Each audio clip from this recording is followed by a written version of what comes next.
இஸ்லாம் ரமலான் மாதத்தில் சைத்தான விலங்கிட்டு டீ தானே. இப்போ ஏன் ரமலான் மாதத்தில் கூடிய பாவங்களை செய்கிறாங்க? என்ன கேட்கிறாருன்னா, ரமலான் மாதத்தில் செய்தான் விலங்கிடப்படுகின்றன என்று ஹதீஸ் வருது. இதா ஜா ரமலான், ரமலான் மாதம் வந்துவிட்டால் ஃபுதியத் அப்வாபுல் ஜன்னா, சொர்க்கத்தின் வாசல்கள் திறக்கப்படுகிறது. வா உல்லிகத்தில் அப்வாபுன் நார், நரகத்தின் வாசல்கள் எல்லாம் அடைக்கப்படுகின்றன. வசூல் சிலத்தி ஷயாத்தீன், சைத்தான்கள் விலங்கிடப்படுகிறார்கள் என்று ரசூலுல்லாஹ் சொல்றாங்க. புகாரி முஸ்லிம்ல பல ஹதீஸ் கிரந்தங்கள்ல பதிவான ஒரு செய்தி, ஆதாரப்பூர்வமான செய்தி. இப்ப சைத்தானுக்கு விலங்கு போட்டாச்சு. விலங்கு போட்ட சைத்தான் எப்படி ரமலான்ல கூட நடமாடுறான்? ரமலான்ல தானே நிறைய இபிலிசுகள் நடமாடுது, நிறைய மக்களுக்கு தொந்தரவு, கதவை தட்டி பூ போச்சு அப்படி உடச்சிட்டு ஓடுவான். தூங்கி கொண்டு இருக்கிறவங்க கதவை தட்டிட்டு பூ எல்லாம் வச்சிருப்பாங்களே, அழகான பூந்தோட்டம் எல்லாம் வச்சிருப்பாங்க, அழகான வீடுகள், சில வீடுகள்ல அதை எல்லாத்தையும் உடைச்சிட்டு கதவை தட்டிட்டு ஓடுவான், பெல் அடிச்சுட்டு ஓடுவான். இது கூடுதலான சைத்தான் இல்லையா? சாதாரண நாட்கள்ல 11-12 மணிக்கு அடங்குற சைத்தான் ரமலான்ல சஹர் வரைக்கும் நடமாடுது. இதுக்கு என்ன காரணம்னு கேட்கிறாரு. அப்ப நீங்க என்ன விளங்கி கொள்ளணும்டா, சைத்தான் விலங்கிடப்படுகிறான் என்றால் சைத்தான் முழுசா எங்களை விட்டு ஆஃப் ஆகிறான் என்று அர்த்தம் இல்லை. இது ஒரு உவமையாக சொல்லப்பட்ட ஒரு விஷயம். நேரடி அர்த்தத்துல புரிஞ்சு கொள்வதா அல்லது ஒரு உவமையில இலக்கியத்துல புரிஞ்சு கொள்றதா என்றதை நாங்க அந்த கருத்தை வச்சு பார்க்கலாம். சைத்தான் விலங்கிடப்படுவது என்பது நேரடி அர்த்தம். சைத்தானுக்கு இனி வரையலாம், சைத்தான் எல்லாம் அரெஸ்ட் பண்ணியாச்சு. அப்ப மூமின்கள் முஸ்லிம்கள் அப்படியே இருப்பாங்க என்று சொன்னா, ரமலான்ல காஃபிர்கள் எல்லாம் என்ன செஞ்சிருவாங்க? இப்ப நாங்க தாவா பண்ண இஸ்லாத்துக்கு வந்து சேர்ந்து கொண்டே இருப்பாங்க. என் சைத்தான் அவளை வழி கெடுக்காது, எல்லாம் நல்லவனாவே இருப்பான். எந்த பாவம் உலகத்தில் நடக்காது, கொலை நடக்காது, கொள்ளை நடக்காது, வட்டி நடக்காது, விபச்சாரம் நடக்காது, சூதாட்டம் நடக்காது, எதுவும் நடக்காது. அப்ப அங்க சைத்தான் விலங்கிடப்பட்டு சைத்தான் முழுசா அரெஸ்ட் பண்ணி வச்சு எந்த பாவமும் நடக்காத சூழல் தான் அந்த ஹதீஸுக்கு அர்த்தமா?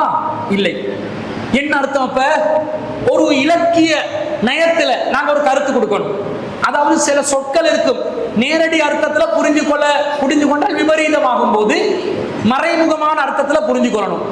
என்ன அர்த்தம்? ஒரு மனைவியை பார்த்து உன் முகம் நிலவை போன்று பிரகாசிக்கிறது அப்படி என்று சொல்லி மனைவியை பார்த்து சொல்லிட்டு இப்ப ரமலான்ல புறப்பாக்கணும். ஒருத்தன் புறப்பாக்குறதுக்கு போகலையான்னு கேட்டா பொண்டாட்டியிட பூஜை பார்த்து கொண்டிருக்கிறான். என்ன அதான் நிலவு, அந்த நிலவை பார்த்து கொண்டிருக்கிறேன், எப்ப தலை போற, எப்ப மூஞ்சில விலக பார்த்து கொண்டிருக்கிறேன். சரி வருமா? வராது.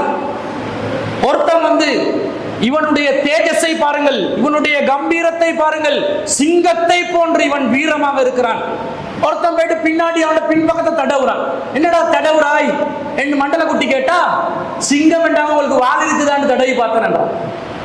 இது சரி வருமா? நரி புத்தி என்று சொன்னா அவன் அந்த சிந்திக்கிற தன்மை வித்தியாசமா சிந்திக்கிறான் என்ற அர்த்தத்துல வருமே தவிர, தப்பா சிந்திக்கிறான், சூழ்ச்சியில சிந்திக்கிறான் என்ற அர்த்தமே தவிர நேரடி பொருள் இல்லை.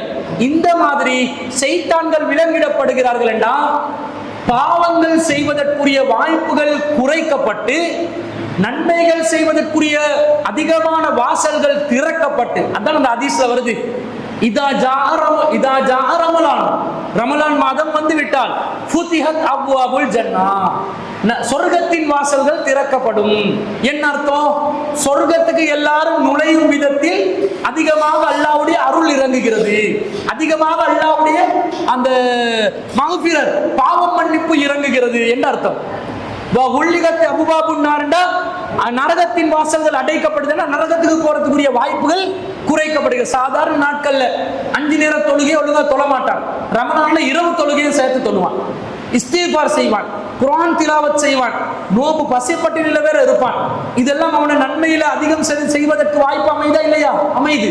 அப்ப நன்மைகள் அதிகமா செய்து பாவங்களை விட்டு விலகுவதற்குரிய வாய்ப்புகள், சூழல்கள் அதிகமாக ரமலான்ல ஏற்படுவதனாலையும் ஒவ்வொரு அமலுக்கும் அல்லாஹ் அதிகமான நன்மைகளை தருவதனாலையும் இந்த நோம்புல அல்லாஹ் தர நன்மைக்கு அளவே இல்லைன்னு வந்ததனாலையும் அந்த சைத்தான்கள் கண்ட்ரோல் ஆக்கப்படுறாங்கன்னு அர்த்தம்.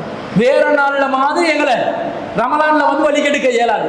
ரமலான்ல அளவாதான் சொல்லுவான், அடே அதை பண்ணுடா, தொலைப்போவாதுடா, மாச்சலா இருக்குதா, சஹர் செய்யணும்டா, நேரத்தோட படிடா, நாளைக்கு வேலைக்கு போகணும்டா, தூக்கம் முடிச்சு அப்படிட்டா வேலை செய்யறது, இரவு தொழுகாத பயானம் கேட்காத அவனோட பயானம் எவ்வளவுதான் கேட்கறது என்று சொல்லி சோம்பரத்தனமான சில சோம்பேறிகளாக கூடிய ஐடியா தரும்போது இல்லை, தொழுவதனால் மன் காம ரமலான இமானன் வஹ்திசாபன் குஃபிர லஹு மா தகத்தம மின் தம்பிஹி, யார் ஒருவர் ரமலான் மாதத்திலே ஈமானுடனும் நன்மைகளை எதிர்பார்த்து நின்று வணங்குவானோ அவனுடைய முன்பாவங்கள் மன்னிக்கப்படும் என்று இருக்குது. நான் பள்ளிக்கு போவேன், தொழுவேன் என்று அந்த ஈமான முன்னுக்கு கொண்டு வர்றான் பாருங்க.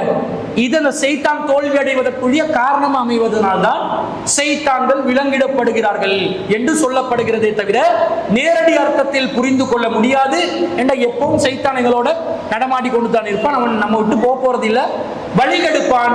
நாங்க அவனை மிகைக்கிறதுக்குரிய வாய்ப்புகள் ரமலான்ல அதிகமா நமக்கு கிடைக்கிறத கண் கூடாகவே நாங்க என்ன செய்யறோம் பார்க்கிறோம். இதுதான் அதனுடைய அர்த்தமாகவும் இருக்க வேண்டும்.